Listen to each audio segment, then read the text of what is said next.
So I'm going to start that now. But I think there's 43 people here. I think we can get started. I apologize that we're starting with the big green screen, but that's okay. We'll get to see everybody's faces shortly once the first presentations are done. I'm not sure if I have to take a look and see who's here, because there's a lot of people here. And we were expecting a few of our board members who I'd like to introduce you to, or at least have them wave. You know what, I think we're going to have to do that after the first two presentations because I can't see everybody. But hi, everyone. Okay, we've got, okay, thanks, Eric. Susan Blomquist is here from the board. We're honored to have her. Not sure if Andrea Love, the president-elect, is here yet. I do not see her yet, but and then Laura. I don't see Laura. Where's Laura?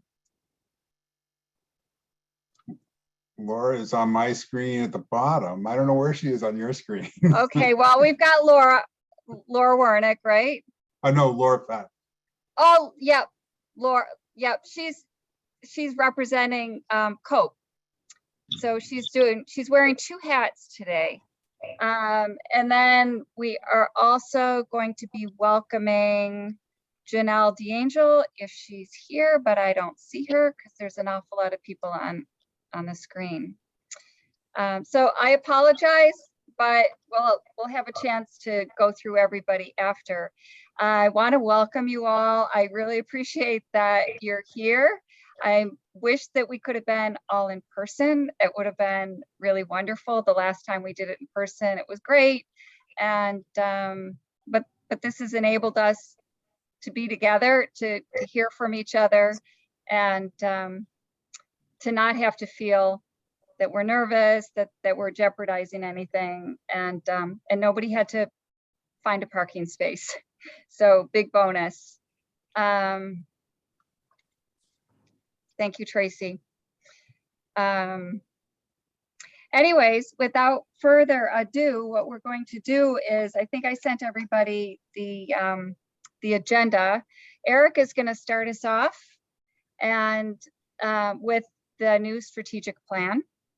Following that, Billy was going to report back, and some of you, the new chairs, are not going to be familiar with this, but it was something that the membership committee did with the chairs.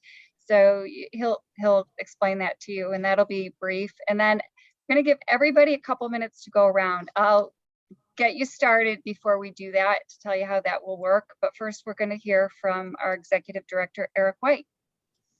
So take it away, Eric. Great. Can let's see. I want to, sorry, just give me a moment with the technology. Here we go. Maybe. Can everybody see that? Yes. And Susan, do you see my notes or the? Yeah, we see the Yeah. we see the first version that had your Just notes. enjoy the notes. just make it big and we're fine. Yeah, unfortunately it's got it reversed on my screen and I always forget how to switch it around. Let's see, no. You know what, we're just going to go for it. So thank you, everybody. I'm glad to see everyone. Happy New Year. And I'm going to talk a little bit about where we are, and excited to share the BSA's vision for the next 5 years. Some of you may have seen part of this before, so please bear with me as we go along here. We want to share that we are committed to one organization. And while the BSA AIA is focused on serving the profession, and the BSA Foundation is focused on serving the public, we're really united in the work to empower architects to do their best and applying these talents to addressing the most significant societal challenges of the day. Realizing this vision will require us all to work together, and we are eager to have your input and involvement starting with today. So we're going to start actually with just a short little video to get things started.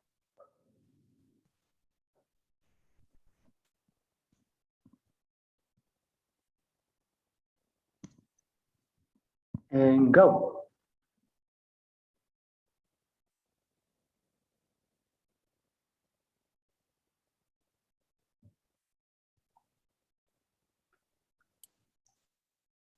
Have you started it, Eric? Because we're not seeing it. Oh, you're not seeing it? Yeah. No, no. Well, actually, Oh, now we are. We're Now we seeing it are. now. now you are. That is weird. Sorry. Let's try this again. Sorry. That's okay. And the next question is there sound with it? There is, and you're not hearing the sound? No. No. So what you need to do is, sorry, everybody. You need to go to the share screen at the bottom, and at the Share bottom of the, screen. go down to the bottom of your screen, or wherever share screen is. Maybe it's up at the top. You might need to stop sharing. Yeah, why don't we can move on, because Yep. I'll encourage all of you to visit the website to see the video. But it really, I hope, gives a sense of the spirit of what our commitment is. And I'm going to start by just going through what some of the challenges are. We recognize that climate change and systemic inequity are the greatest threats to the health and well-being of the planet. Architecture, like many enterprises, has been a contributor and is well positioned to be a leader in addressing these challenges. And I think you all know the data on these issues, but just to ground us in our current reality, buildings account for nearly 70% of the carbon emissions in urban centers. And many people in our communities face tremendous inequity, often based upon income and race, and architecture has contributed either consciously or unconsciously to the decisions that have reinforced opportunities for the advantage at the exclusion of others. For example, architects have been party to conversations related to zoning, location of services, and proximity of housing to transportation that all have been impacted inequity. And as we all know, the architecture profession is not as diverse as we would like and does not reflect the communities that we serve. But we believe that there is much hope, and we are at the center of that hope. While these problems may feel daunting, we're confident that architecture can and will lead on these issues. The profession is ideally suited to do so, given architects' ability to creatively solve problems, innovate through design, visually articulate concepts and solutions, engage as trusted partners, and collaborate with communities. And underlying all of the work that you do is a deep passion for making the world a better place and serving the needs of the community with whom you work. This passion and the above mentioned skills will be critical to tackling the challenges in front of us. The BSA is taking on this challenge of addressing climate equity and diversity by focusing on two initiatives. First, advancing architecture by empowering architects to do their best work and lead on climate and equity. And second, we are launching an action lab or accelerator, developing climate and equity design solutions that can serve as global models. Now, these initiatives directly align with the priorities that AIA National laid out in their 2021 through 25 strategic plan.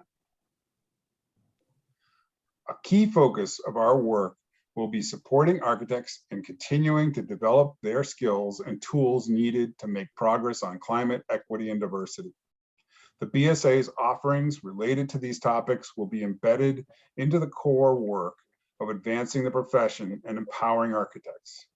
Now, as knowledge design or knowledge community leaders, this is what you do, and you do it so well. And we're asking you to continue to lead, to help architects do their best work and work in this future. Now, new to the BSA's mission is launching of the Action Lab or Accelerator to design solutions to create climate and equity solutions. Possible components of the lab include spaces for experimentation, including the BSA's Community and Collaborative Design Program, competitions and urban design workshops, and a civic community leadership center providing policy and community leaders with access to architects and the tools to support community transformation. It also includes looking at fellowships, where fellows can work directly with communities to generate ideas and scalable solutions, a resource idea hub, where a rich repository of research ideas and projects can help architects develop their thinking on climate and equity, and multidisciplinary collaboration by engaging 3 to 5 key partners such as universities, political leaders, and think tanks to advance the widespread adoption of promising ideas. The possible lab offerings that I outlined in the last slide are still ideas, and some of them or all of them may become central to the endeavor.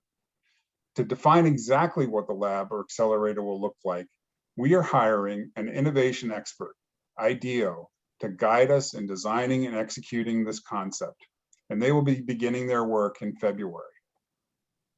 And while the form has yet to be designed, what is clear is that the plan represents a shift in our mission from convener and educator to convener, educator, and action leader. The lab will create models of excellence that we hope will inspire others around the country and the globe. And this quote from Ellen Watts, who was on the BSA AIA board last year, reflects a lot of what we've been hearing from architects. It underscores not only the importance of creating great models for addressing sustainability and equity, but also how critical it is that we share the learnings and solutions to help accelerate progress on the most challenging issues of the time. I want to thank you for all your work as leaders in the knowledge communities, and we hope that all of your committees and knowledge communities will help by joining in on this work and engaging in this work, and we look forward to working with you. So thank you, and again, apologize for those little technology challenges, but hope that you'll be looking forward to engaging with us on this. Susan. Great, thanks, Eric. And just want to let everybody know, for those of you who have done this before, you know how long this process can take in these meetings. So if you have any questions, just put them in the chat. If we can get to them at the end, we'll do that. If not, we'll answer them in an email so that any questions that you have about what Eric had just talked about or what Billy's about to present to you will be addressed. And so now I am going to turn it over to my colleague, Billy Craig. Thank you, Susan, and thank you, Eric. Hello, everybody. Happy New Year. Good to see you all. I'm Billy Craig, Managing Director at the BSA, and I work closely with Susan. I'm incredibly grateful and inspired by all of your commitment to the organization, and thank you for showing up in such good numbers tonight. My introduction to the BSA was more than 15 years ago, before I worked here, and it's when I started attending finance committee meetings. And that community really helped me find other people who were doing similar work to me that I could share with, that I could learn from. You know, for many of us, especially those of us who are working in support roles within firms, that community doesn't always exist in our firms. You know, so again, my very first experience with the BSA was through these knowledge communities. And you know, before long, I did become chair of that committee myself. It was a chance for me to give back to the community. It was a chance for me to pursue some of the things I was particularly passionate about. And it also served to help me really grow my network of friends and colleagues, many of whom I still have today. So I believe I'm going to share my screen here. And the survey information that I am about to share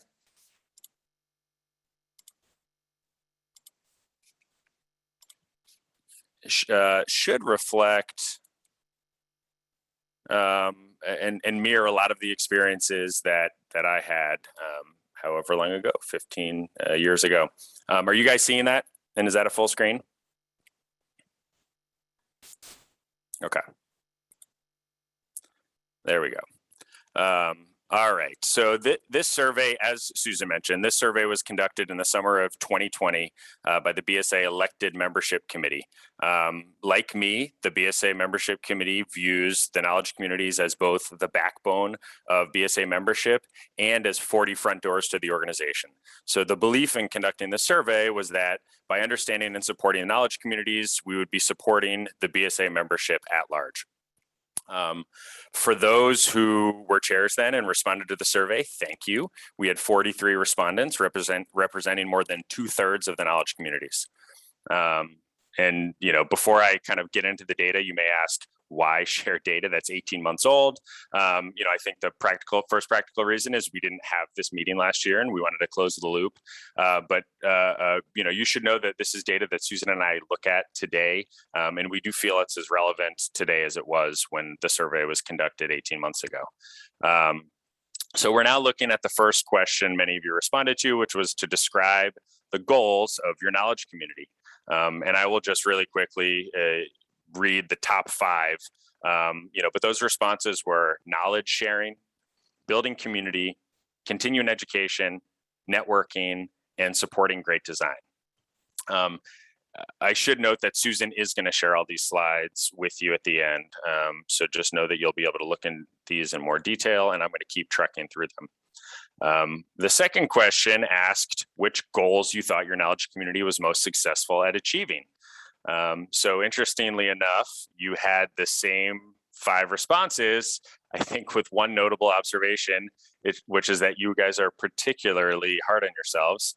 The difference between goals and success is like 30% in many cases. You kind of look at where you, sorry, that's the wrong screen. I don't know how to go back here. Hold on one second. You know what? I'll just stay back. So same 5 responses, but I think noticeably lower percentage on, sort of how well you guys thought you were doing, and what was most important to you. So, I think what Susan and I do talk about is the type of support that she can provide to all of you as co-chairs to sort of help you reach the more aspirational end of your goals, which is something that, she will be working with each of you on, and each of your knowledge communities individually this year.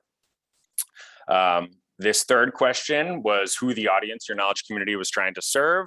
And, in kind of descending order here, large, medium firms, small firms, consultants, clients, and then emerging professionals.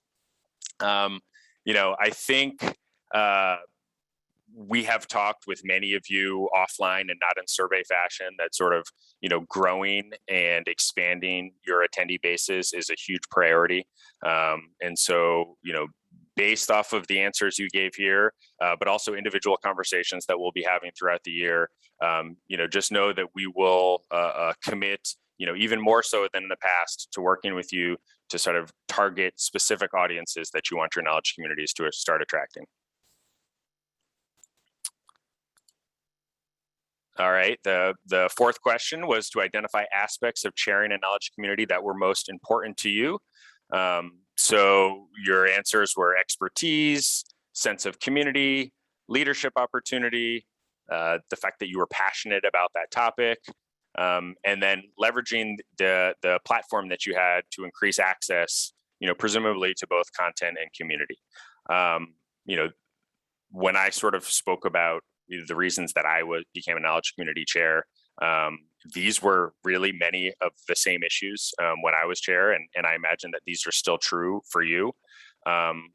For those of you that may have different values that sort of justify the sort of volunteer time that you give to this role and give to the BSA, if they're not represented on here, please share them with Susan or I, or share them with the group at large when you speak later. This is a really important one to us because I think for you to maintain, that connection and that reason and the belief in giving your time, I think will lead to successful and happy knowledge communities. And that's it for me, guys. These are open-ended questions. The final question was what the BSA can do to support your knowledge community further. So I will not read all these, but they're fantastic. Many of you penned them. I think we can all agree that keeping the beer and pizza coming is a place that we hope to get back to. I think as soon as we can possibly do that safely, I can promise you that we will. We are following, actively communicating with our peers at other associations, with folks in the city who are directly involved in public health, and we want to be able to provide sort of a safe place for you all to come and start hosting your meetings in person again very, very soon. So with that, I am going to stop sharing my screen, and I'm going to pass it back to Susan, and I believe ultimately to you all, so you can begin your introductions. Yep. So thank you all again, and Susan, all you. Okay, thanks, Billy. And thanks everybody for being here. A number of you have done this before. We were always doing this in the same room together. And the way that it worked when we were in the same room together is that we would just go in order, depending on where people were sitting. And I can't promise that it's going to be any more orderly than that. That got a little messy, especially if co-chairs weren't sitting together, and then it got out of order. But I'm putting in the chat the knowledge communities that we have.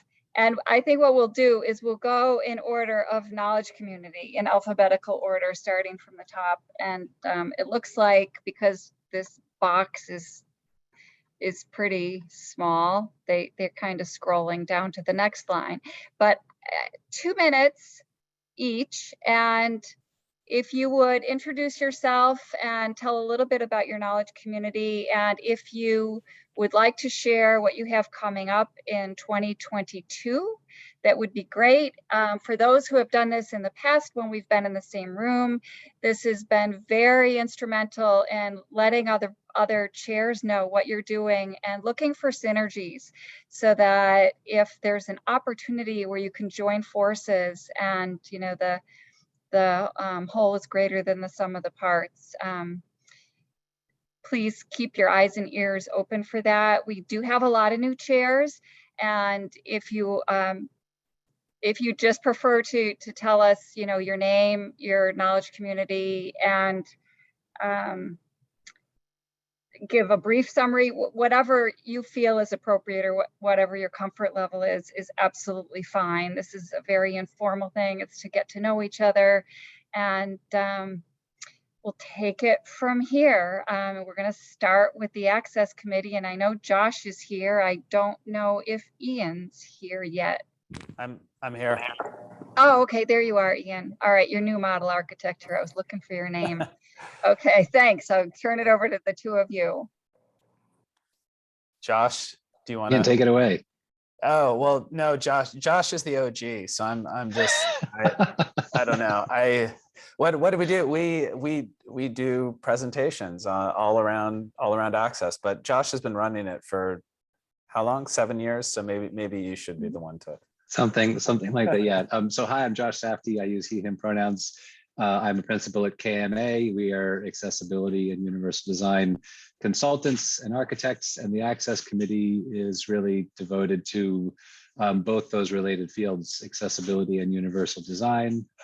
We don't alternate week by week, but we sort of, or month by month, but we will bring issues to the table as they arise in our professional circles or in our projects, trying to nerd out some weeks, heavy duty code stuff, but other weeks or months talk about more sort of aspirational ideas around inclusive design.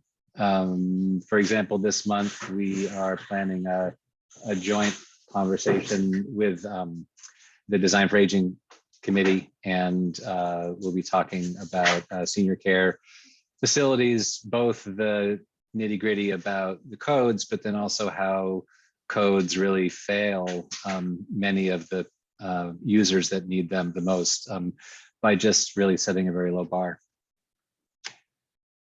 That's it, Susan. All right, great. Oh, and Susan, did you want us to say about what we're looking for with other committees or? If you know, yeah, Yeah, absolutely. so- If you know. So when I came on to help Josh 2 years ago, my name is Ian Baldwin, by the way. I have a small practice called New Model Architecture I run.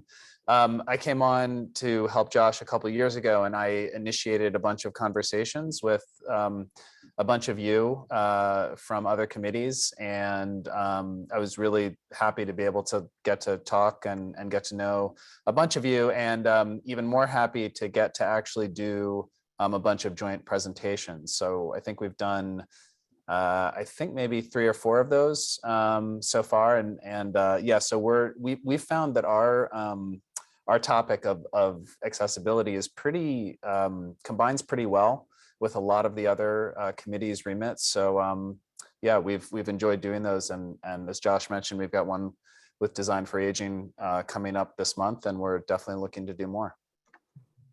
Great. Thank you, Ian. And we're going to keep moving right along. I think Jess is here. I'm not sure if Meg is here, but Jess Smith with Admin and HR Network. Yes, Meg could not be here tonight. I'm Jess Smith with Bergmeyer Associates, and the HR networking committee can be broken, like probably many of our committees can be broken down into before COVID topics and after COVID topics. So we deal with lots of very dry labor and employment law topics, and then lots of really interesting interpersonal, constantly changing social issues. And we've done joint meetings with the Small Practices Network and with the Ethics Committee and with several other committees. But we talked in the last 2 years, we've talked a lot about the change, how to manage the changes in the workplace that we've all had to deal with. And it's been incredibly helpful to share knowledge and to hear how other firms are coping, and know that we weren't all just lost in the same haze. And I think we really help each other a lot, whether the topic is sponsorship and visas or recruiting and hiring, how to deal with labor and employment attorneys. We have a lot of topics that are constantly evolving. So it's a good group. I miss being in the BSA, but our meetings have been a little bit larger since they've been on Zoom because people don't have to make the trek. So I'm torn about having to, I mean, it's very easy. It's 1 block for me to get to the BSA, so it's not a problem, but a lot of people are coming from way out in the suburbs and it's been harder for them. Okay, thank you, Jess. We're actually jumping now to, I think they're out of order, but Open Architecture Collaborative used to be Architects for Humanity. So they're in the wrong spot, but I'm still going to have Mike go so that I don't have to keep reposting the list. And I know that Mike McHugh is with us, so. I am here, and I Yeah, was wondering great. how we jumped to the top of the list with starting with O, That's but now I because, know. yeah, that's, you never got put in the right place after you changed your name. Okay, well, I'm an architect here at Davis Square Architects, and I'm a co-chair with Amelia Thrall at Ellenzweig, and she might be on, but was having microphone problems, so I get to do all the talking. We are a group that works with community groups and members of the community, nonprofits or people who just need architectural services that don't have access to them or don't really know how to access that.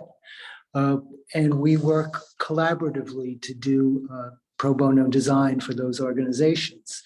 It's fairly hands-on and collaborative, so we've been struggling during this whole pandemic.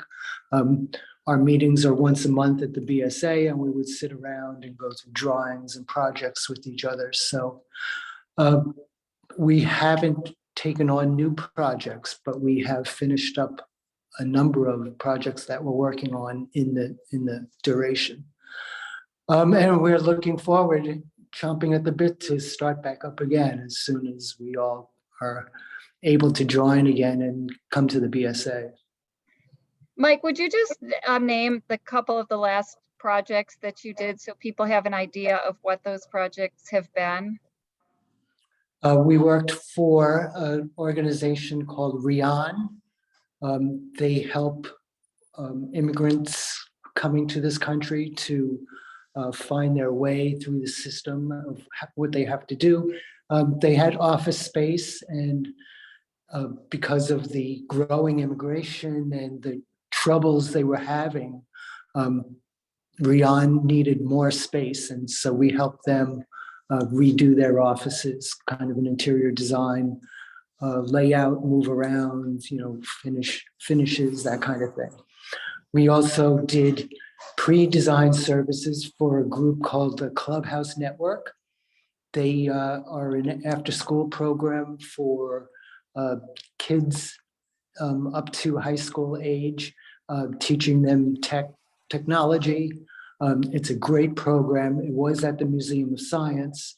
Then it moved to down to Dudley Square. That's not what we call it anymore. So they have an office space there, and we help them renovate that space and expand it. It's at Nubian Square now. Yeah.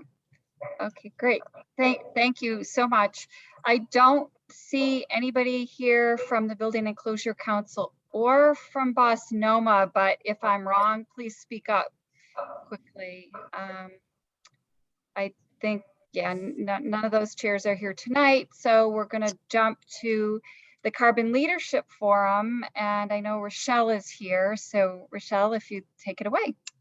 Hi, good evening. I'm co-chair of the Carbon Leadership Forum Boston chapter, along with Julie Janitsky.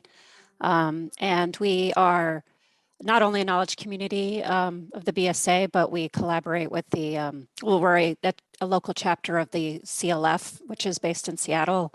And we're a community of architects, designers, a bunch of engineers, people who work for cities or state policy or, for the jurisdiction, and sustainability professionals focused on reducing embodied carbon in buildings and the built environment. Last year, we worked with the BPDA on their net zero zoning initiative to get recommendations on embodied carbon, and that's been, a report was put out there with the recommendations. We also have been putting out educational programming. Last year, we ran the Impact Series, which hopefully you can find online through the BSA's YouTube channel. I think there are many intersections with other knowledge communities that are just really just a lot of fertile ground, and thinking not only about code, which would be a pretty straightforward alliance, but also people who are looking into policy, people interested in the more technical aspects of putting buildings together, because this is so much about structural systems and materials, historic buildings, and also software technology, because we're trying to promote tools that help count for embodied carbon. And then an area that we recognize, I think that we just sort of have a gap of knowledge or being able to address, has to do with equity and diversity. We do have professional diversity in our group, but I think just the voices at the table and how we talk about those issues could rise to the forefront, and that's something we're paying attention to this year. So thank you. Okay, great. Thank you, Rochelle. I'm going to jump right to codes, and I know Andrew is here. I think Josh Green had to leave, but Megan, I believe, is also here. So we've got a little bit of a changing of the guard with codes. Yep. And Andrew, take it away. Go Thanks, ahead. Susan. Happy to make the introductions. Hi, everybody. I'm Andy Kolar. For the last few years, I've been co-chairing the codes committee with Drake Jacobs, who stepped down last year and took on emeritus status with us, and Tarek Askew, who is not here today. But because we've been on a few years, we've been talking with Susan and everybody about a changing of the guard. So I am happy to introduce Megan Carrera. I'm not sure if I said her last name exactly correct, and I apologize if I said it wrong. And Joshua Green. They will be taking over. Next Wednesday will actually be my last official meeting as co-chair. For those that have not worked with us before, we start every meeting with a half-hour report and update from John Nunnery with AIA Massachusetts and the Government Affairs Committee. From there, we segue into usually a 60 to 90-minute presentation on pretty much any code-related topic you can think of. And fortunately, what's great about our committee is we cross-pollinate with everybody. So in the last year, I know we worked with Ian and Josh over on the Access Committee. That was great. We had Jack Glassman from the historic folks work with us 1 month. I forget if we did something with Coat last year, but we definitely have in the past. And we always like finding those synergies every year.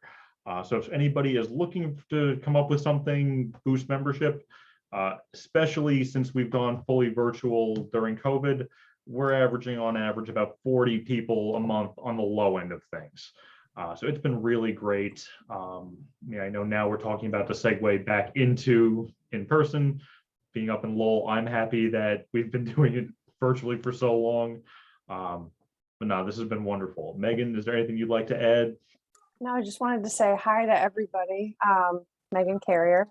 So happy to take the reins from Andy and Terica, although they've been great kind of bringing us up to speed on where everything is currently with Codes Committee. But I know Josh and I were really excited on connecting with a few more knowledge communities over the course of this current year, and looking for more opportunities just to collaborate on sessions, because those have been some really successful sessions since I'm usually at the 8 a.m. meetings for Codes anyway. So just looking forward to a good, fun year with Codes. Well, welcome, Still Megan. fun. Promise. Great to have you. Moving along, Committee on Resilient Environments is not represented tonight. They were not able to be here, but I know that Laura Haft with the Committee on the Environment is here. I don't know if her co-chair Beth Piercy is here, but I did see Laura. No, I'm sorry, Beth Piercy is on a deadline, so you only have me for Committee on the Environment. As you may know, Beth and I were made co-chair last summer, so we've started jump straight into that. We've picked up where the past co-chairs left off, trying to keep going with the toolboxes that they had set up. So software or tools that we all could use from different size firms, different walks of life, anyone from our community. And so to that end, we have a toolbox coming up next week that is emerging professional toolbox using small software tools that younger folks are using for environmental or sustainable aspects of their projects, which we're really excited about. And we've had a really nice conversations with the EP group trying to bring that collaborative together. We also have a couple more toolboxes coming up over the year, and also an environmental justice talk coming up in February that we're pretty excited about. The Mass Group is going to talk about some of their environmental justice projects. So we'd love to have some collaboration with any of those or co-sponsors. So if there's any folks that we find this interesting, we'd be happy to speak with you further. I also will say that the interesting thing about the Committee on the Environment that is new with Beth and I is that we are now a committee. We are no longer just two co-chairs. The co-chairs are leading the group, but the committee is a group of people that we're all interested, either past chairs or current chairs or hopefully future chairs. We all meet monthly to kind of get together and discuss how to form our topics and how to take our goals forward. So if you happen to know anyone that would be interested in moving that forward, we'd love to have more audience with that. Wonderful. How many are on the committee now, Laura? There are 8 of us, 8 of us. Okay. Small, not a big group. Just it's really been great to kind of look at the broader whole, and knowing that code is so big nationally too, to how we pull just not from our own community but go broader as well. Wonderful. Okay, great. Thank you. I believe that I saw Philippe Saad. Philippe, are you with us? Yes, You I'm right here. represent Design for Aging. Okay. Yes, hi, Susan. You're up. Hi, how are you? Good, good. I think I'm the only one. Ruth was my co-chair. I don't think she's Yep. here, right? Right, I Yeah. did not see her. Yeah. Sure. So I'm fairly a new co-chair of the Design for Aging Committee. I started maybe a year and a half ago, right at the beginning of COVID. And we are a group of architects and a little bit more than architects who think about this aging space and the latest code-related issues, the latest design thinking from a aging population. We talk about housing, we talk about memory care, we talk about the baby boomers and what they need in coming generations of seniors. Like Josh said, we have a joint session. We have a joint session in January, at the end of January. Usually we meet every other month. And something that we are working to achieve and we're pretty excited about is a student series where we would like to invite students and schools who are thinking about the design for the aging population to come and have a discussion with us about what they're finding, their latest research. And I think this might be a good platform, beneficial to both. That's what I have. Usually it's structured around us, the co-chairs, kind of think about topics and announce it in advance. It's less committee-like, more entertainment and discussions that follow the entertainment. So we struggle a little bit with this. We want people to be more engaged as a committee, but we haven't found like the way to do that. To have like contribution from people who are just coming at 5 o'clock on Tuesday. So that's noteworthy, I think. Yeah, we'll take notes on that and see if anybody comes up with suggestions at some point. What do you mean by entertainment? What's entertainment? Like we have to think about the topics in advance, contact speakers or do presentation ourselves, and we kind of have an audience. And there's some discussions afterwards, which is good. But when we have a topic that is just organic like this, attendance is usually very low. And yeah, we have to curate those meetings. That's what I mean by entertainment. Yeah. Okay, thank you so much. We'll go on to Design Viz, and I know that Michael Kais is here, and I think Ken Goulding has just joined as well. So perfect timing, you guys. Great. So I'll start. So me and Ken, as you're hearing, co-chairs. I work at SMMA. Ken works at Sasaki, and we've been doing this for a while and really love it. We think that design visualization is at the core of every design pursuit that we do. It's part of this design thinking feedback loop. You know, we have ideas, we need to visualize them, we need to assess them, see what's worth continuing and design and continue over and over and over again. So it's not just about the nice picture of the end of a project, but it's about the design process itself. So Ken will talk a little bit more about some of the things we've been doing in the past, but I would say recently we've really been focused on, well, to pick up on this idea of entertainment, really trying to form a deeper connection within the group and how to do that best. And so we've developed these cohorts, these smaller, kind of like this accelerator program that Eric was talking about, but these cohorts of people that get together and dig deeper on something and stay together. So it's not just this monthly feeding, it's more of just a continuous involvement with each other. So we've been meeting with what we call a VR cohort, virtual reality. Instead of thinking about so much and forget what it's called. And been meeting once a week and just diving deep into this idea. It's more than a technology. It's how to approach a different space, a different way of designing. We've learned a whole lot about it. Been hoping to get people in person to do a live event on VR. We call it a VR theater in a way, and been trying to do that at the Boston Architectural College. And that serves two purposes. One is that we could gather in a healthy way, and also to just connect with colleges too. So that's kind of our mission and some of the things we've been doing recently. Ken, you want to tell more about our past and our future? Sure. Well, just quickly. Yeah, so, we've been looking at a bunch of different technologies, as Mike mentioned.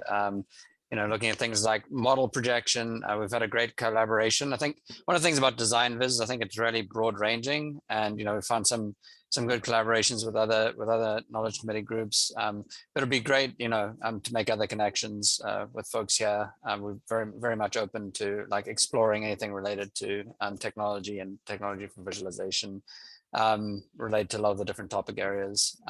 So we've done a great collaboration with the Make Tank group, and looking at how we can be doing visualization on physical models that the Make Tank group has been looking to produce.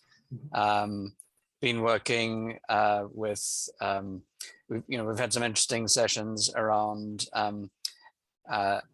animation and kind of storytelling through animation. Had some interesting folks come in.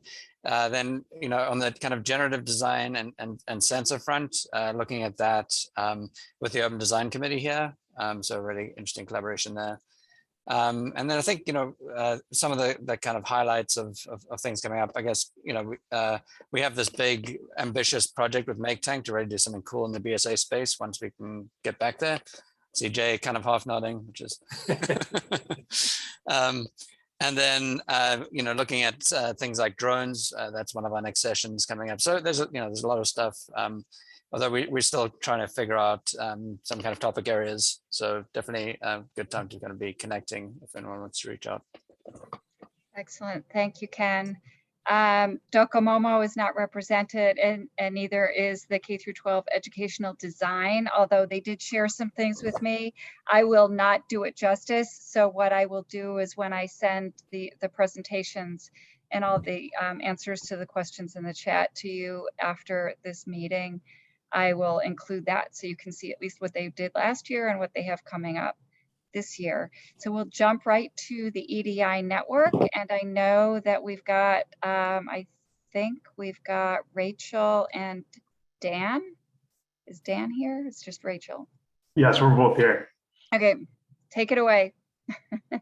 Great, maybe I'll do a quick introduction, and Dan, you can add some additional information. I'll just give a quick high-level update. So our three co-chairs are myself, Rachel Zemberry from Bergmeyer, Dan Riccadelli from Arrow Street, and Tony Ransom with DCAM.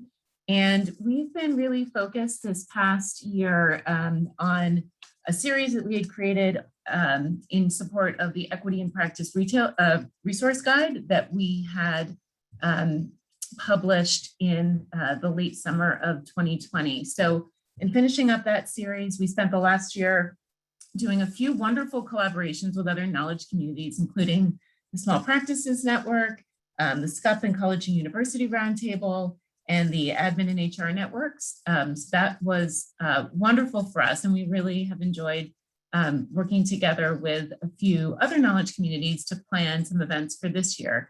So we are currently working on a session on inclusion and belonging related to firm culture with the LGBTQ network that will happen in February. We have a wonderful facilitator coming in, thanks to the BSA, and we're really looking forward to that event.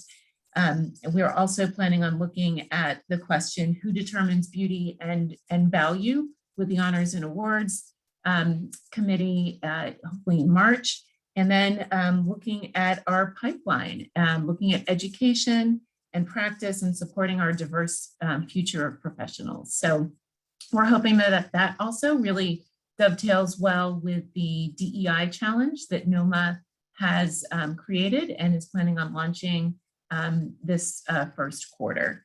I think the only other thing I'll mention is that we also have a subcommittee that's a wonderful book club that looks at books and other forms of media, all on DEI related topics, and how topics like zoning and our codes and ourselves as designers, how we as a system have contributed and have the opportunity to address systemic racism in the built environment. Dan? Anything else to add? Rachel, as always, you did a great job explaining everything, but I just wanted to say that, we've been fortunate enough to partner with a lot of the people who I see on this call, and we're very interested in continuing to do that.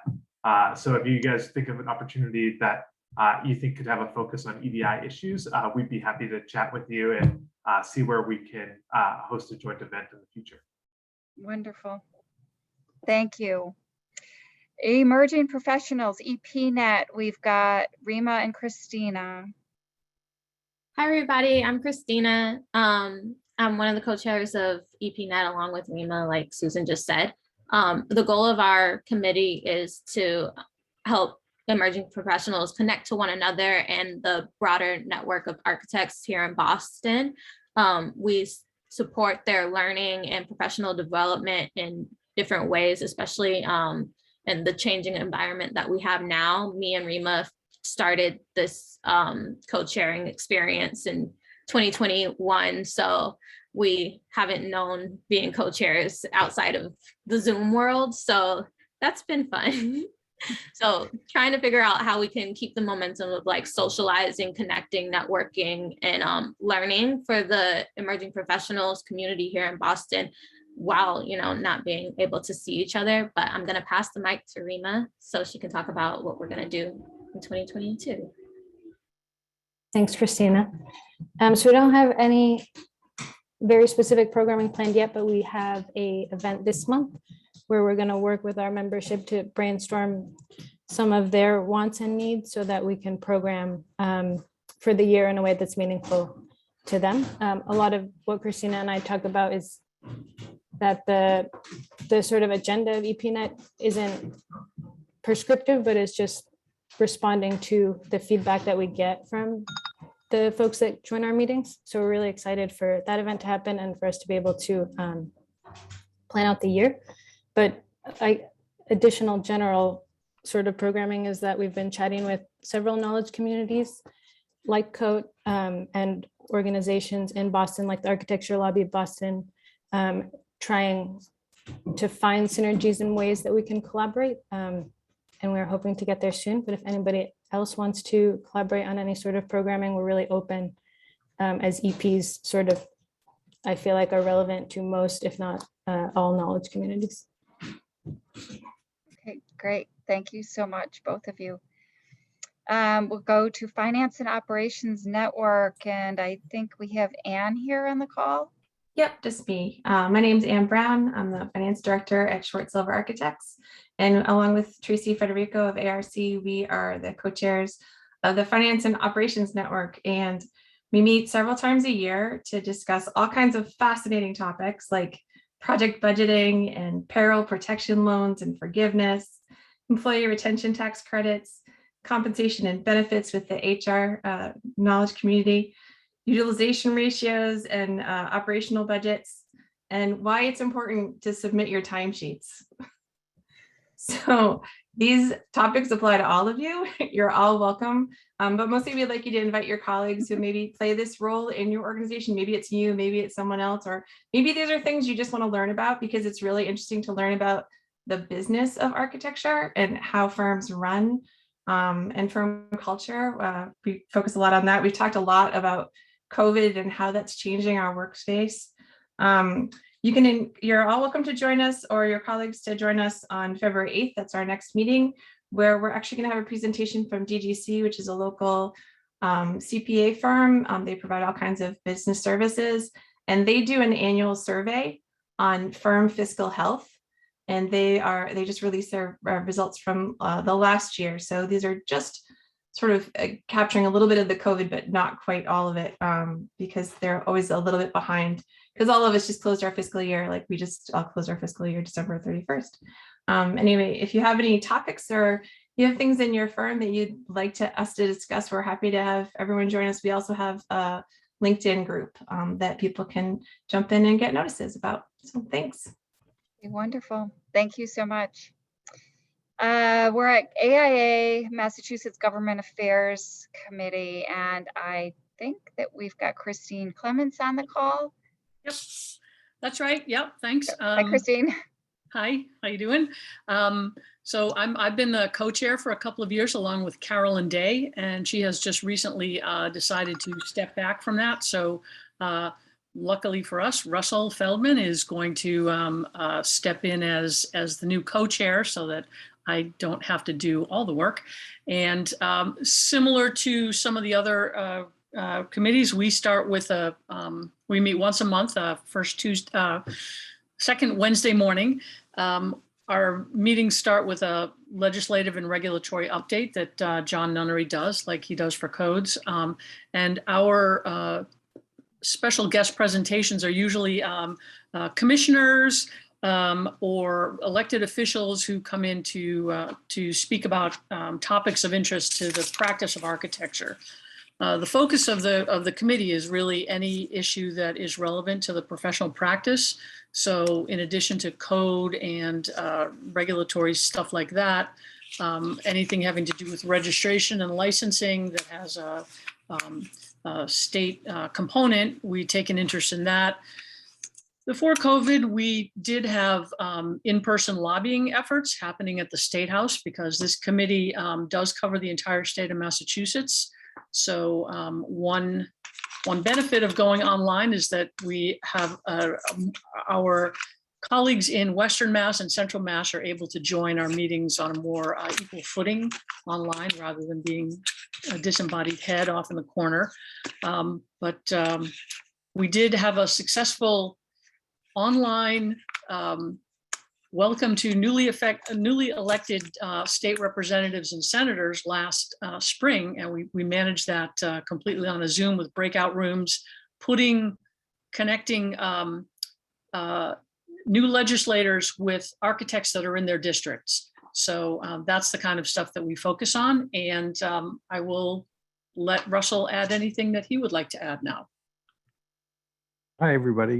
Yes, my name's Russ Feldman, and I actually have chaired this committee in the past, so I have some familiarity with what it's for. I do want to mention a couple things. Firstly, just in terms of current policy focus, where we're tending to look more thoroughly, it's on the environmental side relative to net zero and decarbonization topics, environmental justice, the housing choice bill, and how that's affecting zoning. These are all, I knew this would happen. I apologize for my grandfather clock in the background. If you're hearing it, that seems to always happen when I'm about to say something. We do look a lot at public policy matters broadly. And when it comes to the point of focus, how you might think of us, consider us consultants, in a sense.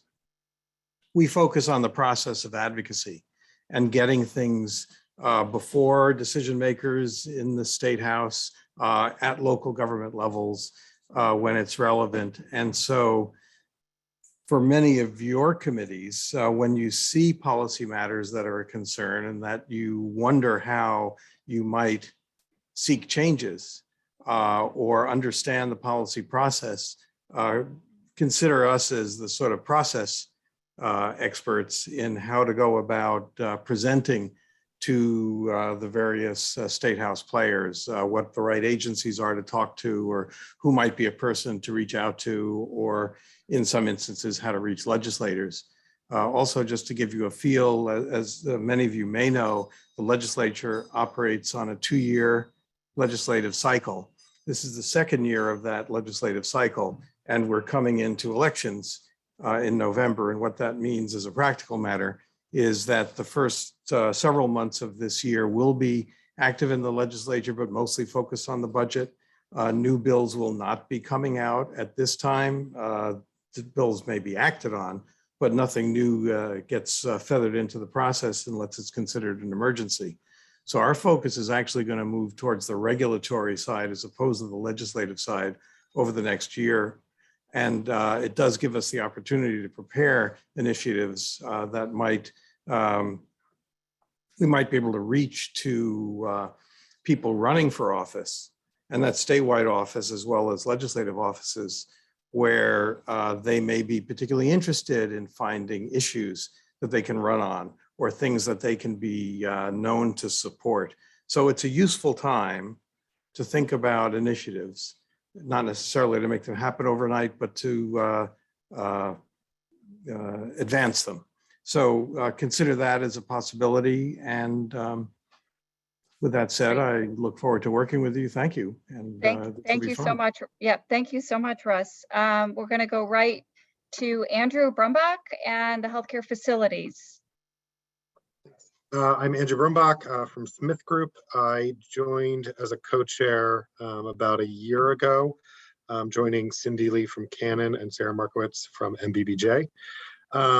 We've definitely gone a little bit of a hiatus the last couple of months with getting very busy, but right now we're in the process of sourcing more content for this year. Traditionally, we've kind of had a mix of kind of sourced presentations from different members, panel discussions that we've kind of brought together, and also facility tours. I'm writing down kind of notes of who to reach out to on this call for ideas of potential joint things. I know one of the things we want to focus on this next year is really talking about health equity. So I will probably be reaching out to people to talk about that. Yeah, but if you have anything that you think applies to us that you'd like to join, we'd love to partner. Fantastic. Thank you, Andrew. And next, I believe Jack Glassman is on the call for historic resources. Yes, hi. Hey, Jack. I am Jack Glassman, chair of the Historic Resources Committee. I've been chair and impromptu entertainer for way longer than I deserve to. That said, the HRC is actually one of the oldest, if not the oldest, among the BSA and AIA committees, actually. So we have this long tradition, and it's a lot of big shoes to fill. My day job, I'm a historical architect with the National Park Service, where I work with a team of architects and landscape architects and historians and engineers and conservators. And we all sort of work for the National Park units. So interestingly enough, the Historic Resources Committee is also this sort of vibrant group of architects and engineers and conservators, and we meet monthly, almost every month, and we generally have guest speakers, and we really try to, I think, in that spirit of, architecture can lead on ... kind of sphere. For me as chair, it's really the public outreach, the kind of knowledge sharing and education has really been important to me for pushing that side of how the larger community, so not just within our own knowledge sharing, but how we can teach.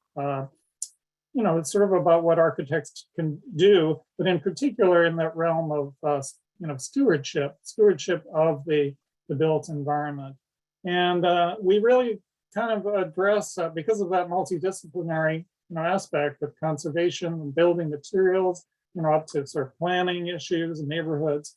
So we tried to look at things and then tackle topics at all different scales, really. And we also like to track the kind of best practices and new technologies, whether it is drones or 3D laser scanning, lighting, latest sort of lighting retrofit, or windows, all these different sort of aspects at different scales.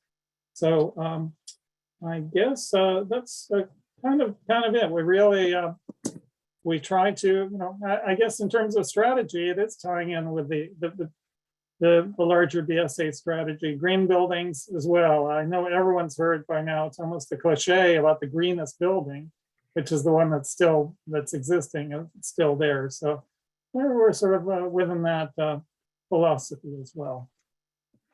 Thank you, Jack. Thank you. Okay, we're going to jump to housing, and I think we've got Ganesh and we've got Sarah. Welcome, both of you. Hi, everyone. I co-chair the Housing Committee with the newly minted co-chair, Sarah Kudra from Dream Collaborative. We had like 4 major initiatives last year, and we are interested particularly in the intersection of the space between policy and design, with the focus on affordability and equity. Last year, we had a session on the policy for architect advocate with the Urban Design Committee. We had a session on the missing middle. And we had a panel discussion on accessory dwelling units. Looking ahead in 2022, I work for DCAM, and we are interested in sharing what the state has been up to, the prefabricated shelters at to accommodate some of the population from Mass and Cass. We're also interested in looking at conversions from hotel to affordable housing, as well as having a discussion on the Housing Choice Initiative guidelines that's being put forth by the HCD. Sarah, if you have anything to add, by all means. Yeah, thanks, Ganesh. I'll just say hi to everybody. It's good to see a lot of familiar faces, and I look forward to making some of these connections that folks have talked about and synergies in our digital world moving forward. So thank you very much. Wonderful. Great. Welcome, Sarah. Okay, we're going to go to, I believe I saw Josh Fiala with Infrastructure. Josh? Yes, thank you, Susan. Good evening, everyone. Josh Fiala, Principal Planner at the Metropolitan Area Planning Council, the regional planning agency for the greater Boston area. And with my co-chair, Brian Gregory, we founded and created the Infrastructure Committee to look at the intersection of architecture and infrastructure. So really thinking about the systems which underpin our built environment and the patterns which are created from those systems. So we've had a pretty wide-ranging variety of infrastructure covered, a lot in transportation around transit, north-south rail link, for example, or highways, or bike and pedestrian transportation as well. We've also looked at things like wastewater infrastructure, tunnels and tunneling as it relates to infrastructure, and the flood harbor barrier out in the Boston Harbor as an idea. So we've had across those sessions some collaborations with the Urban Design Committee, the Boston Society of Civil Engineers, the American Planning Association Boston chapter, and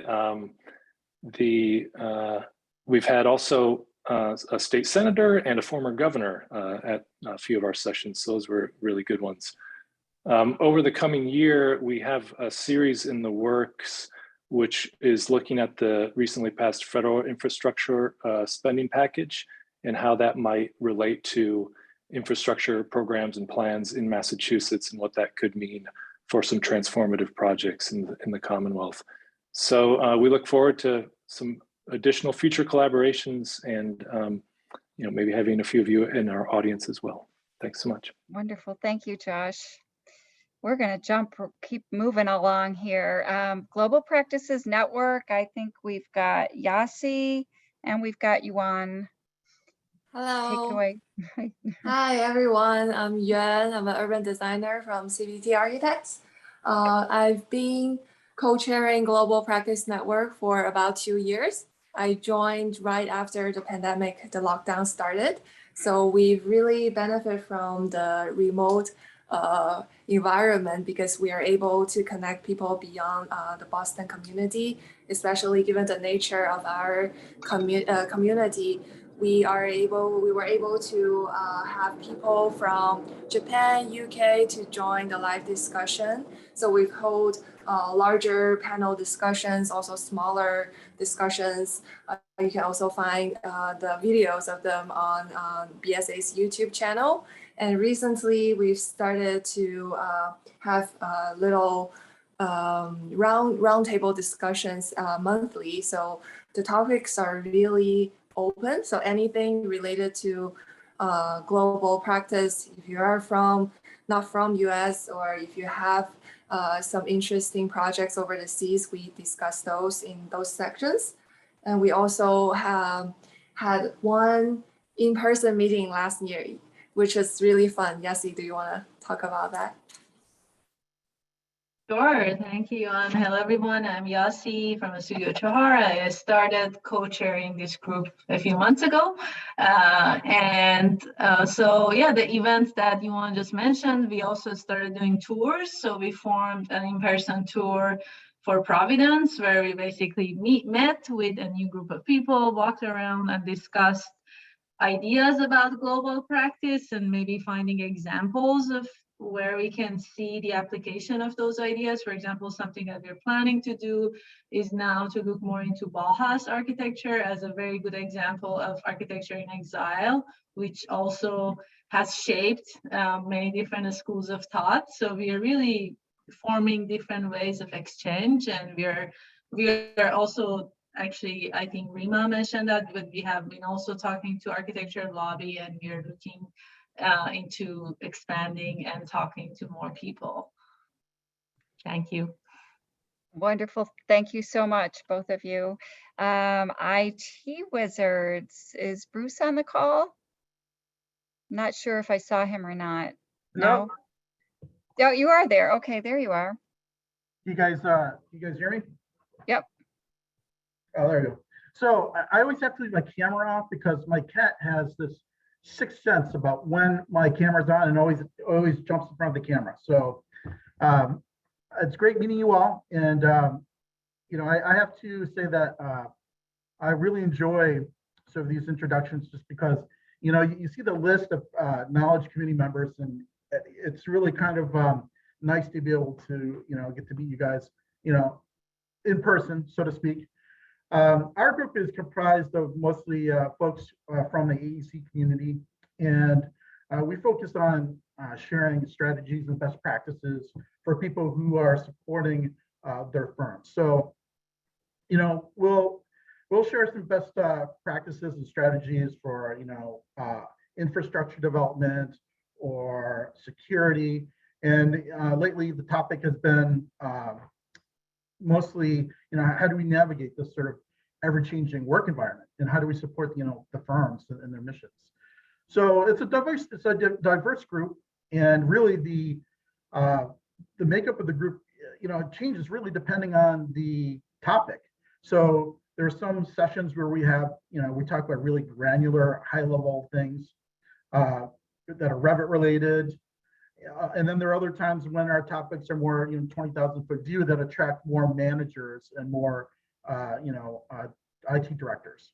So it's a fun group. And our format is that we generally have half of the session that we reserve for our presentation, mostly on a new technology or an emerging technology.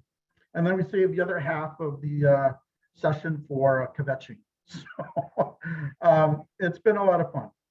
Perfect. That's great. Thank you, Bruce. Okay, looks like LGBTQ, we have Chris and Bobby. Hi, everyone. My name is Bobby Main. I'm an architect at Silverman Trikowski, and Chris also is on the call. Chris, do you want to say hi? Sure. I'm Chris Moyer. I'm an architect over at Stantec right now. And then if you want to continue a little bit. Sure. Yeah. So again, we are a new-ish group. We're celebrating our second anniversary next month. Just started just before COVID. Always a good time. So, you know, we've been working, you know, I'll be honest, we've had a little bit of a problem trying to grow our group. You know, we'll have meetings where 30 people will show up, and other meetings that'll be equally advertised and we'll get 1 or 2. So we found I'm sure that's a problem that no one else out there has. But so one of the things we've been trying to do is, again, partner with other groups. So, you know, last year we partnered with the Design for Aging. We did a little talk on the for Boston's first LGBTQ senior housing group, which was great. We've also, you know, it turns out that the K-12 group and our group had a very similar talk within 2 weeks of each other. So that was it was good to have that we knew each other, though if we coordinated a little bit better, we could have actually done it together. But we've got a good group coming with the EDI Network next month. We're going to start talking about implementing firm culture. I'm sure you're going to be hearing a lot more about that from the BSA in the next few weeks. We're really excited about that one, and, you know, continuing the conversation into how to actually start to movement change into these groups. Some of the things we've been learning. And one interesting thing we found is, you know, our group, a lot of our members are really happy staying remote. We've actually got a number of people who are from outside of the Boston area, and they've been saying, you know, again, we love the idea of, you know, coming together and meeting once or twice a year, but they've been saying that we really want to more or less keep it a very strong remote component. So, you know, that's kind of where we're at this moment, and, you know, we'll really reevaluate in a few months, but that's kind of where our heads are at the moment. So, you know, see how things go, and, you know, the weather gets nice, have a big thing out of the lawn or something. But yeah, Chris, did I miss anything? Yeah, just piggybacking with Bobby is, you know, I think naturally our group, I think, would tend to be a little bit smaller. We of course welcome anyone who wants to come and participate in the conversations of any, whatever. If we always accept allies and friends and everybody to join in the conversation. But yeah, like Bobby was saying, because we tend to be a little bit of a smaller group, we actually have people from all the way out of the Cape and North Shore and everything like that have been joining who don't generally make it to BSA or BSA events, and people that I definitely have never seen at the BSA. And we've noticed that even we've gotten a decent broad reach outside of the BSA as well, with people just in the entire AEC industry here in Boston. So we have a broad reach. I think, like Bobby said, I think our first meeting was the week that everything shut down. So we have definitely struggled a little bit with getting off the ground during COVID and completely virtually and remotely, but we love the opportunity and the idea to partner with many of the knowledge communities on this call, and are always looking for any ideas, inspiration. If you ever have any concepts or ideas that you'd like to share with us and kind of workshop and bring together, we're always open to that. I think one thing we were toying around with a little bit last year just was a little bit too late on the ball, and hopefully we'll try to get together this year. Some kind of BSA LGBTQ designer portfolio, or some kind of exhibit maybe that we can do at the BSA space. I'm not sure if this is the first time Susan's hearing about this, but for June, for Pride Month, and kind of beginning to celebrate Pride Month at the BSA and what that means as an organization, what that means for us. So we're currently, I think, workshopping that, as that's still like 5 months away, but June comes up fast. And approaching quickly. Right. Yeah, it'd be great. Okay, thank you so much. Thank you. I think that the chairs of Make Tank are not here, but the chairs of Maker Manager and the two groups are tightly tied together, are here. So we've got Park and Jay. Hi there. I'm Jay Notov. I'm the fabrication studio manager at Sasaki and founding co-chair of Maker Manager, along with Park McDowell from Payette. I'm also a longstanding member of Make Tank, where we would get together and just make lots of stuff.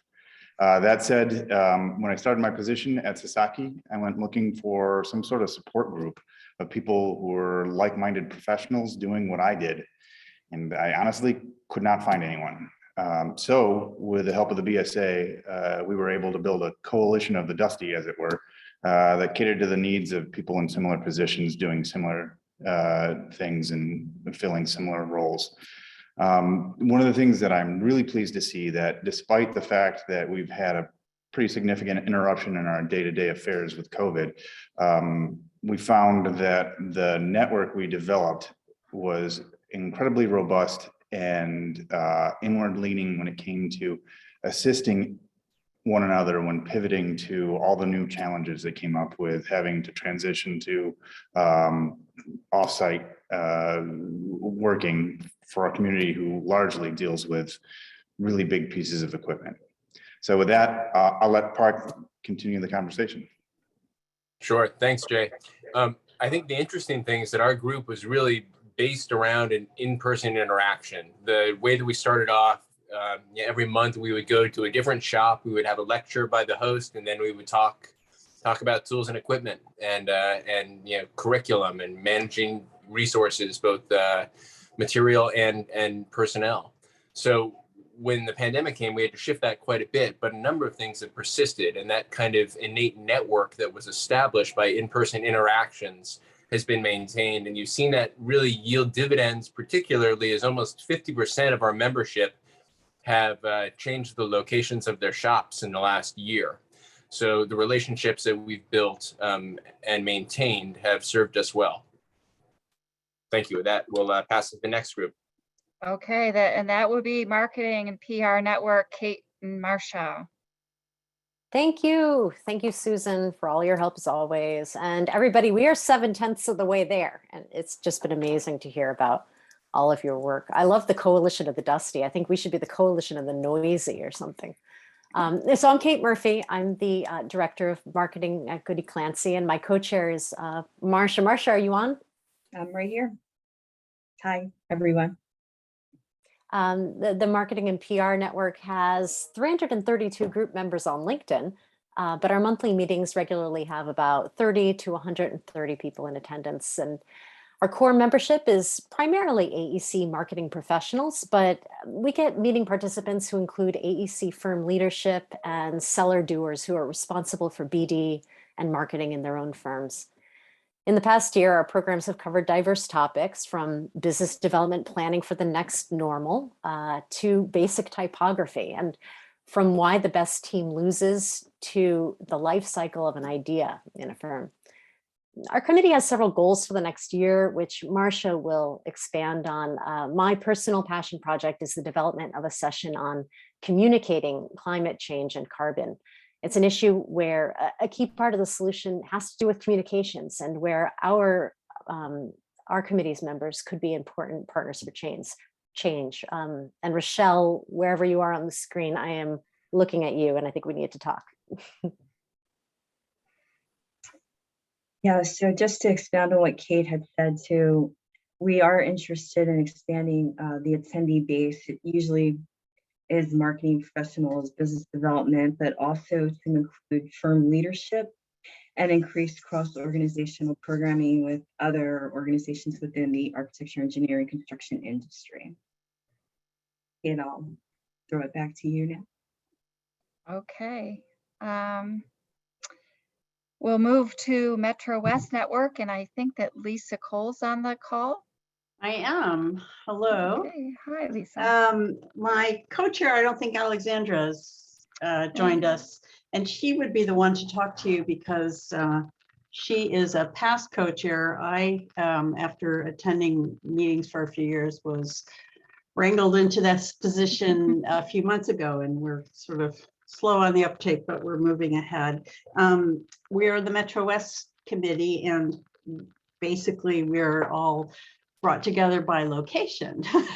And it then so happens that most of us are sole practitioners. So we meet the third Thursday of each month, or we try to, and our topics are generally about practical matters that we face as sole practitioners who are doing primarily residential work. So I see that we probably have overlap with a lot of other committees that would be great in terms of brainstorming with. We will talk to, we will have fabrication tours of various fabrication facilities, have people representing Mass Save or different codes, code committees or consultants, folks talking about insurance and the practicalities of practicing as a sole practitioner. And of course, we get presentations on materials and various building components that our members are interested in. So, and this year we're really trying to focus on, probably, again, it repeats what some other committees are doing, but trying to focus on sort of building the capability of our members when we talk to clients to really hit the ground running with bringing things like solar and sort of energy conservation to this table at the same time as their hopes and desires for what their addition or new house looks like. So we're focused on that this year. Thanks. Very good. Thank you so much, Lisa. We're going to skip over Passive House, and we're going to skip over placemaking. We're going to jump to the Project Management Roundtable. And I do think that we've got Tracy. Do we just have Tracy? I know Yes. Yes, Thanks, you're here. Susan. Okay. Thank you. I just wanted to take a moment again to thank Susan for everything that she's done to help us get established. We're just under a year, and we had our first meeting last April. My co-chair, Patty Entreri with Cambridge 7, couldn't be here with us tonight. But basically, we started this committee so that we could bring together people and share knowledge about project management, whether that had to do with choosing consultants, managing staffing, finances, which I'll be talking to you, Anne, a little about. Maybe we can collaborate later on this year, but this year we're focusing on bringing on more presenters, engaging people that attend the meetings. We do have a pretty good attendance. It's just become a little difficult trying to get people to engage more, because we do want people to see that this is a sharing committee and not necessarily having the co-chairs lead it the entire time. So if anybody has any secrets on how to make that happen, I would greatly appreciate it. But that's pretty much it. We're very excited for this year and to continue for the next couple of years. And I look forward to seeing some of you in the future. Wonderful. Thank you so much, Tracy. We'll go right to the construction admin roundtable, and we have Robert Law, and I don't know, is James still on the call? Yeah. Yep, it's Ryan. Ryan. James. Oh, I'm sorry. Yep, no problem. Thank you, Susan. Hi, everybody. My name's Rob Law. I'm an associate and a project manager at Feingold Alexander Architects, and both Ryan and I are brand new rookie co-chairs for the Construction Administration Roundtable. So I think the mission for this sort of refreshed group, I think it's been a little bit inactive for quite a bit of time, but the mission is to really help bridge the gap between design and construction by sharing of construction phase knowledge and lessons learned, and sort of discussing different strategies for CA for different project types. And I think what is unique about our collaboration is that we want to gear all the discussion from not only an architect perspective, but also a contractor's perspective, which we all know can be very, very, very different at times. So that's sort of a segue into a little bit of some of the session ideas that we were thinking of. One of those is 10 things contractors wish architects did better, or what type of technology are you using on CA for submittals, RFIs, field reports, documentation. A potential session for new and young professionals that really deals with what your manager is looking at when they go on a job site. A lot of new and young professionals, get on a site and don't know what they should be looking for. So those are just a couple examples. So I'll turn it over to Ryan James. Hi, everybody. I'm Ryan James. I work for Daniel O'Connell's son. So I'm a superintendent. So I come from the contractor side. Like Rob said, I'm a newbie. Rob approached me and asked if I wanted to be part of this, and I said sure, not really knowing what I was getting myself involved with. But this sounds like a pretty cool, organization, and certainly looking to contribute as much as I can from a contractor's perspective. Wonderful.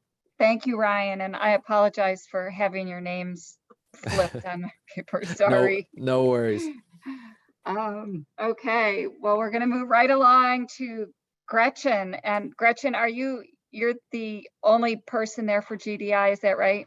That's right. Yep. Okay. Hi, everybody. It's great to see a lot of old friends on here and a bunch of new faces as well. My name is Gretchen Rubinkin. I'm by day, I'm executive director of the Boston Society of Landscape Architects. So with that, I'll say that, with many of these conversations that you've been having, if there's reason or need that, you want me to share this or promote it among the landscape architecture community or invite folks to these committee meetings, just reach out. I'm happy to do that because there's so much synergy and overlap in all of this. And I'm also an architect, at least by license, and practice in this convoluted way. For the longtime BSA member, for the last 5 years now, I've been working with what we call the Global Design Initiative for Refugee Children. And that actually came about when one of my co-chairs, Natalie Beauvais, who is a BSA member, came to us saying, what can we as a collective architecture community do to help with really the refugee situation, and specifically using our collective designer talents to help with kids who are in these quote unquote temporary situations, often for 18 years or more. And so the co-chairs of our committee, 5 years later, we're still meeting and we're still acting. And I have to say that actually the transition to online happened pretty seamlessly. We meet monthly. Our monthly meeting is actually this Wednesday night, and projects continue as well. And working both with our collective Boston community and this international community, the online platform has helped that move forward. And so as we work on this sort of collective development of play environments 5 years in 2021, we and our volunteers completed projects in Greece and Uganda, as well as here more locally in Boston. And we generally create concept sketches and graphics for fundraising and helping broaden and deepen a community process. And so with that too, I think there's a lot of synergy with some of the strategic vision of the BSA going forward. Specifically looking ahead in 2022, projects that folks are working on right now. One is with movable play structures on the Texas-Mexican border, a second playground in Greece, as well as a playground in Worcester for the recent immigrants that are welcomed there. And so those are some of the things we have going on. I also want to give a big shout out to Taylor Johnson, BSA staff, who is really instrumental in helping us move forward and keeping us going, as well as Claire Pang at CBT and a whole bunch of emerging professionals who have really stepped up and gotten engaged as part of this. With that, it's great to see all of you and look forward to continuing to work in many ways in these days ahead. Great to see you, Gretchen. Thank you. We're going to go right to residential design, and Daniel and Jessica. Sorry, I've been sitting here on mute all evening. Push the button. Good evening, everybody. My name is Daniel Steger. I'm co-chair of the Residential Design Committee. And tonight really marks the true passing of a torch because I have a new co-chair, or there is a new co-chair for the Residential Design Committee. Jessica, have you made it off the train? Can you unmute yourself? I have. I am here. Hello, everyone. Hi, Jessica. Can you just introduce yourself quickly? Wait, before you do that, I just want to, Ellen Perko is the outgoing chair, and she held that position for about 5-6 years. And so she's done a lot to keep the RDC afloat, interesting, and providing good content for our members. So this literally happened within the last week. So Jessica, if you could just introduce yourself.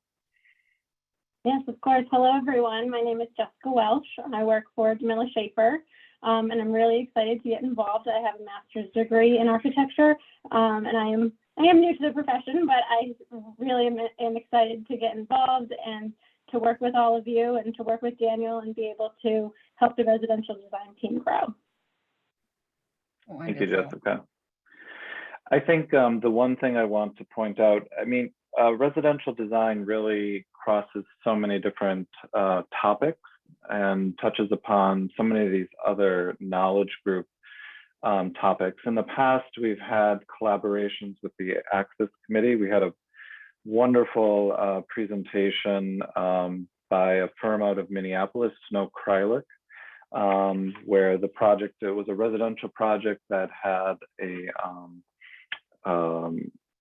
there was a lot of the building was designed for a son who had mobility issues. And so that really brought together two knowledge groups and brought a lot of people to the table, and as well as the homeowners. They were present, which is almost unheard of. So we actually got to, we received input from the end users. We've also had collaborations with Small Practices Committee, where we looked at integration of social media into residential practices.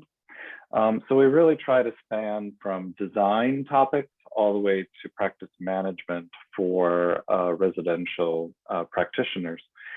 So this year, I kind of see this as a reboot with Jessica, because we've taken a little bit of a hiatus, but I really want to stress, please reach out if you think you have a topic that you want to collaborate on.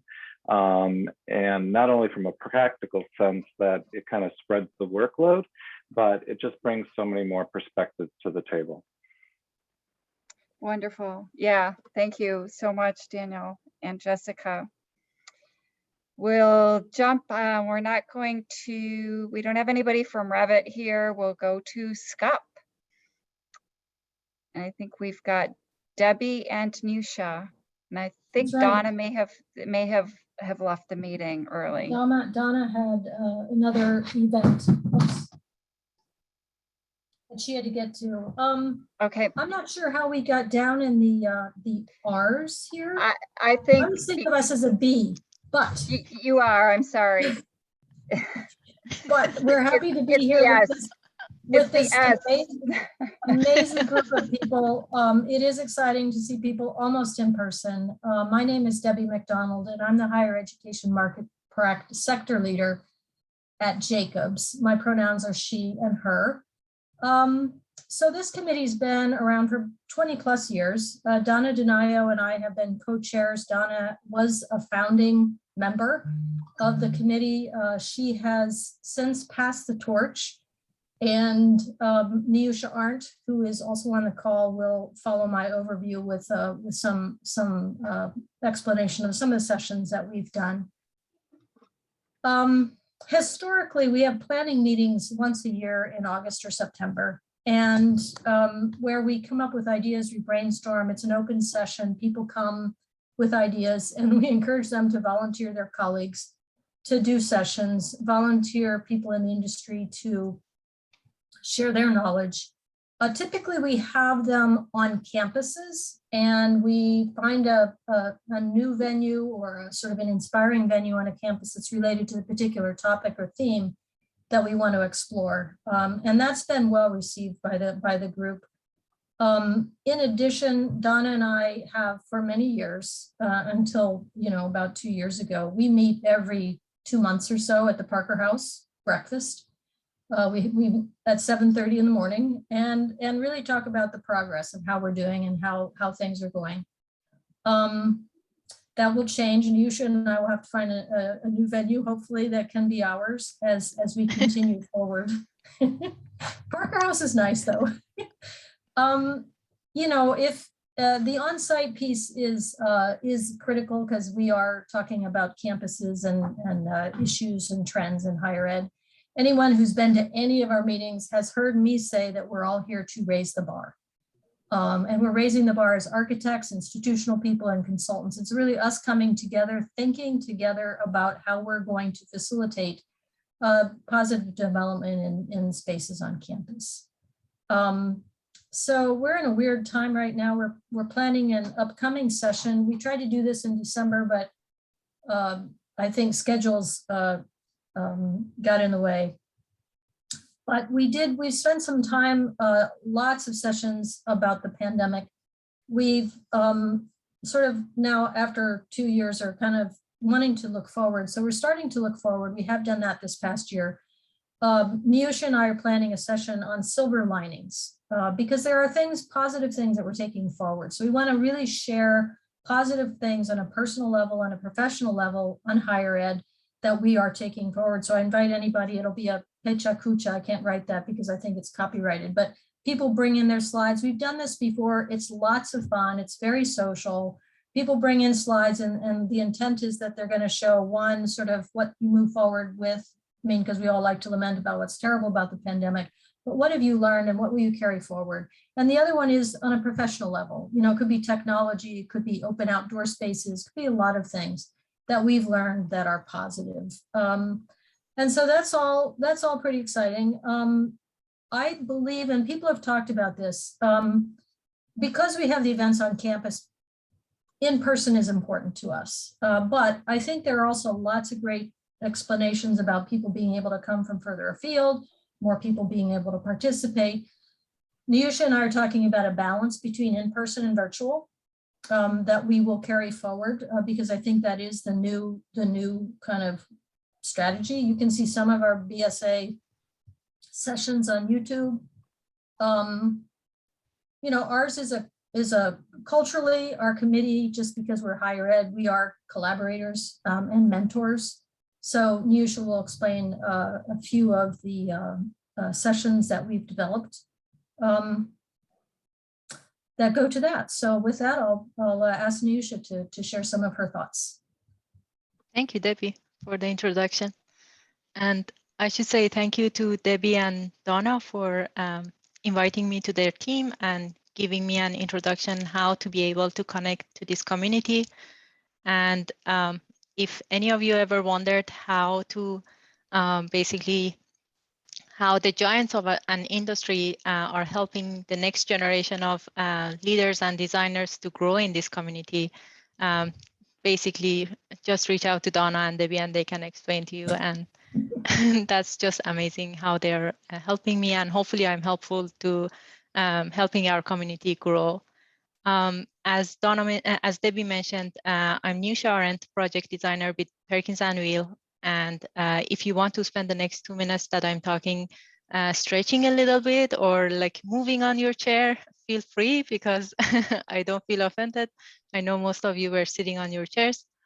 As Debbie mentioned, the focus of our community is basically bringing people together and making the knowledge that is shared through our sessions for everyone. Like it's not just the BSA, it's not just the designers, everyone within our community. And as part of that, we were able to design and host 11 sessions out of the 13 sessions that we planned.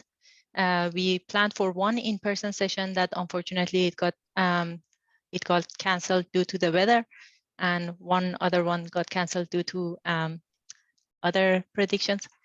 And we had 3 events that we invited in collaboration with the Code Committee, EDI, and Access Committee, that they are all part of the BSA. And also we brought in some of the committees from out of the BSA, like the ACUHI, Association of College and University Officers International, or the SCOP Committee, Society of College and University Planning, just to be able to connect to outside of the BSA, outside of the city, and basically bring in a bigger group of people.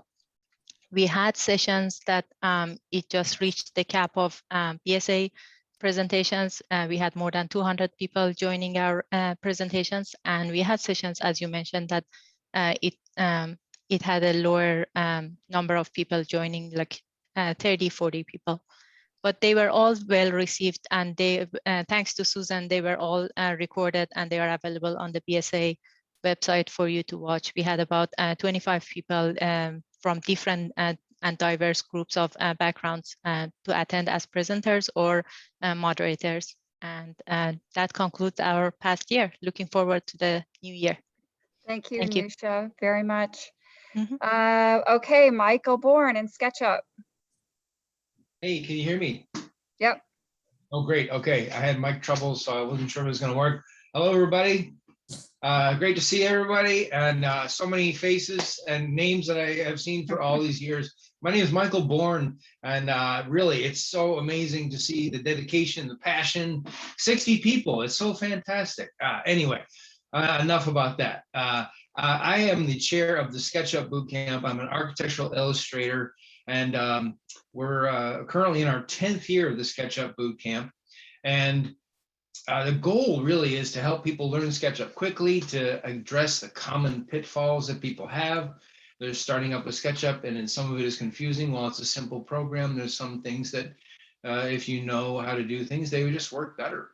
So we typically meet on the 4th Tuesday of the month. I introduce 3 or 4 new tools, demonstrate the steps for how to use them, some real world applications, and then offer building model building tips and tricks. Also emphasize best practices. Like I mentioned, you want to learn how to use the program in the best way. The best way to save time really is to stop wasting time. So when you start making mistakes, you're now trying to figure out what you did wrong. And what I try to do is teach best practices so you can do it the right way the first time, a simple set of workflows that you can follow. And listen, the virtual thing has been a little bit tough for us. It's been up and down. So right now, I think the virtual sessions for the for the SketchUp Bootcamp have run their course. I'm looking forward to being in person again.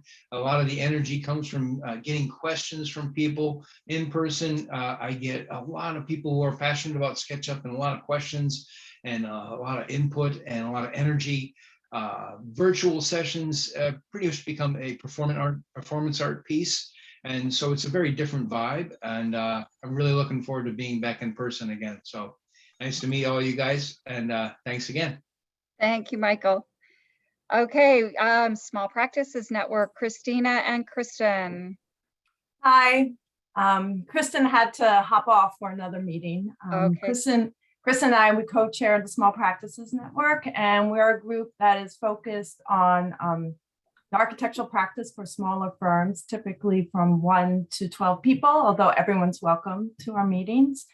And we cover all aspects of architecture, business topics, technical topics, design topics, but always with a lens of how does a small firm engage in those topics or practices, since we wear so many hats as small firm owners. And so we've done a lot of collaborations with a lot of the other committees, as been mentioned already earlier this evening. And we're always looking for collaborations of all these different topics with a lens to how small firms can engage in them. So if you have any thoughts, I welcome them, and I've been taking notes too. So some of you will definitely be hearing from us. Thank you.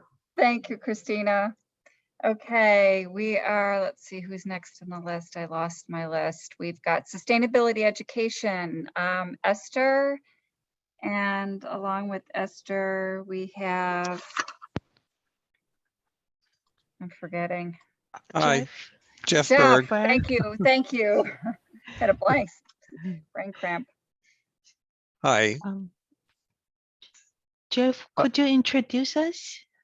Sure. I'm Jeff Berg, incoming co-chair, joining my colleague Esther Hong after retirement of our founding chairperson, Peter Pepesh. I am an architect specializing in lighting design for the consulting firm WSP.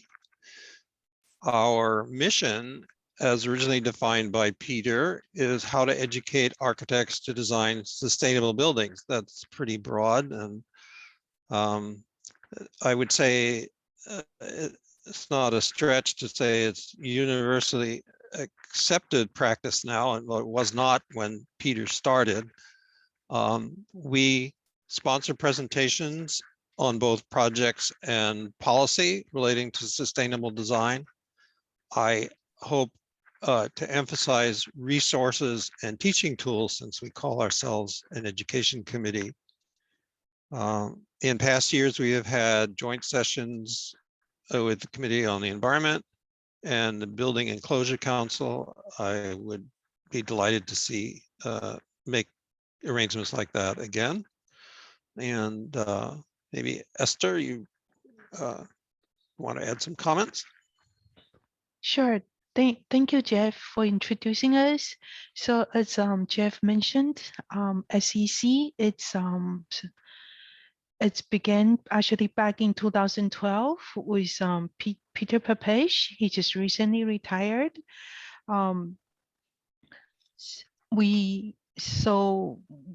Currently SEC is operated by Jeff and myself. We are trying to invite speakers locally, regionally, and internationally. These coming months, we are very excited that we're gonna have Jury from Code. She is a professor from Carnegie Mellon University, and she helped to select among her peers the 2021 top 10 coded awards. So please feel free to join us on the third Tuesday at noon virtually. It's very exciting. We're very happy to have her. At the same time, we're also gonna unwrap the new paper that's released by UN Intergovernmental Panel Climate Change report that's released at the end of the last year. It's the 6th report that was built from the 5th report back in 2018. That'll give us more information and data, what's going to happen for the rest of our 21st century.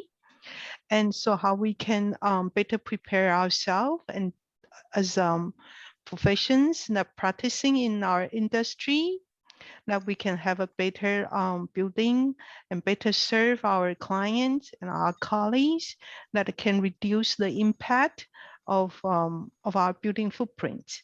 Hopefully that we can embrace our goal AIA 2030, that we can achieve carbon neutral and net zero. So again, please stop by and visit us. It will be great to see you there. Very, very good. Thank you, Esther. We're going to keep going because we're almost out of time here. Urban design, and I know that Martin is here. I don't think Rami's with us. Yes, I'm here. Thank you so much, Okay. Susan. My name is Martin Zogren, and along with Rami El-Samahi from Over Under, we are the co-chairs of the Urban Design Committee.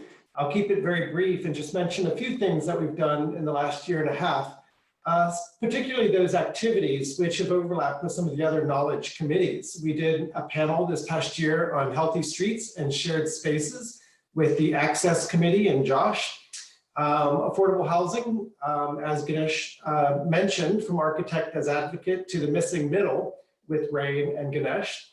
Alongside the DataViz community, we ran a really interesting talk from Sidewalk Labs about digital tools in the public realm. And also we overlapped with the Historic Resources Committee with Jack on a really lively presentation about Jane Jacobs' First City. More broadly, the Urban Design Committee touches a whole range of topics, as you can imagine, from transportation to building form to affordability to retail and other practices. We usually meet about once a month and have invited speakers as well as presentations. And I'll mention one thing which is upcoming. We've been working with the BSA for our next urban design workshop, which will be looking at affordable housing issues for 3 areas of the metropolitan Boston area, Cambridge, Everett, and Mattapan, with some of the local planners in those communities. So we look forward to that in the coming winter and spring of 2022. Wonderful. Thank you, Martin. That was very concise.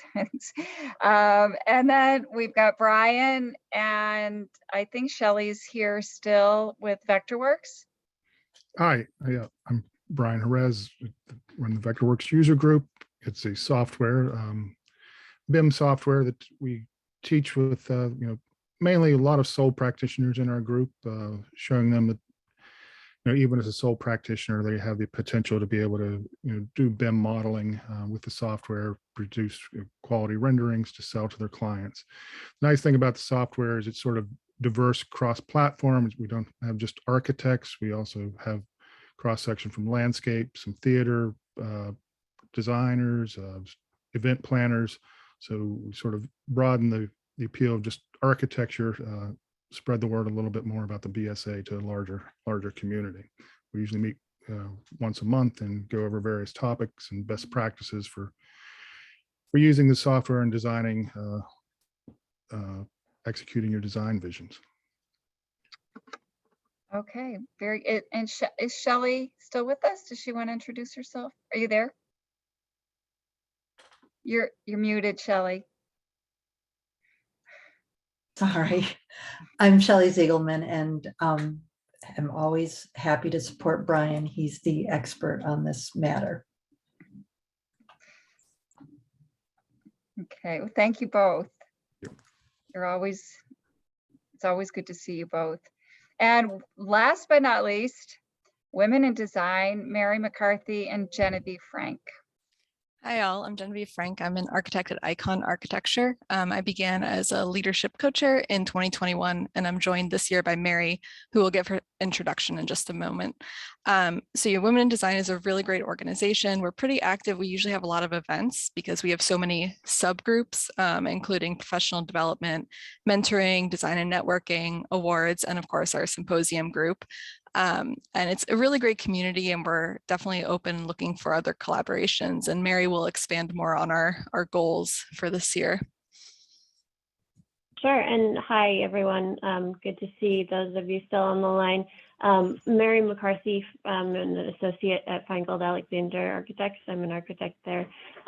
Looking at for our goals for 2022, first and foremost, building diversity within women in design by identifying different obstacles to joining the group and expanding our outreach to schools and other pockets of the design world, which are sometimes underserved. We're looking to collaborate across the different knowledge communities. Last year, we had a really successful symposium, Intersections, that we're looking to build on for this next year.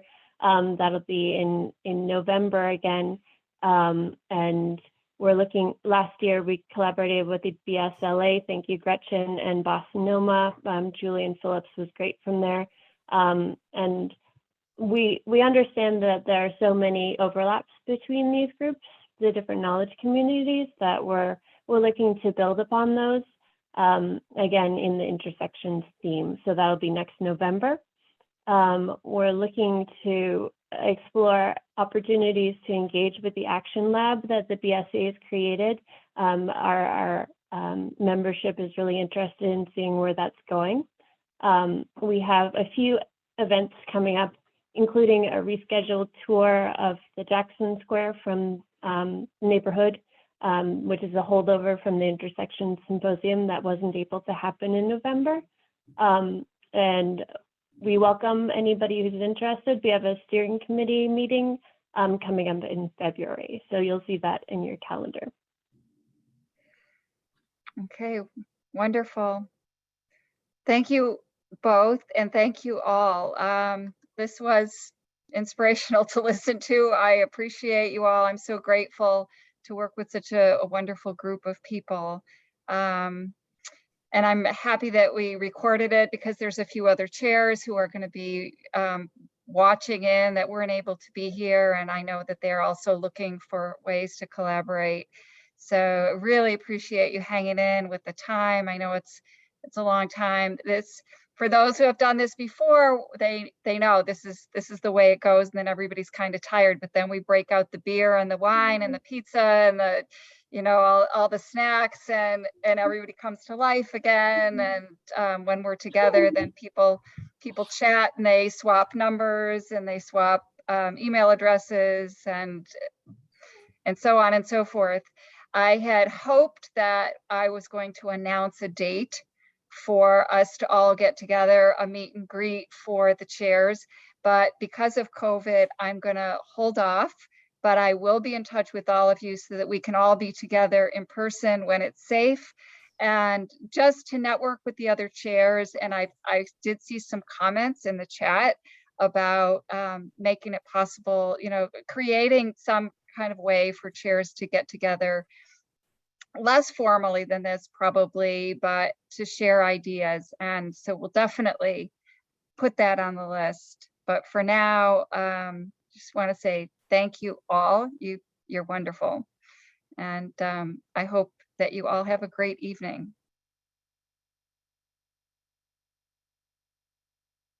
Thank you, Susan. Thank you, Susan. Thank you. Thank you, everybody. Thank you, Bye. Susan. Thank you, everyone. Thanks, Susan. Thanks, Eric. Thanks, Thank Eric. you. Thanks, Billy. Good to see Bye. everybody. Bye, guys.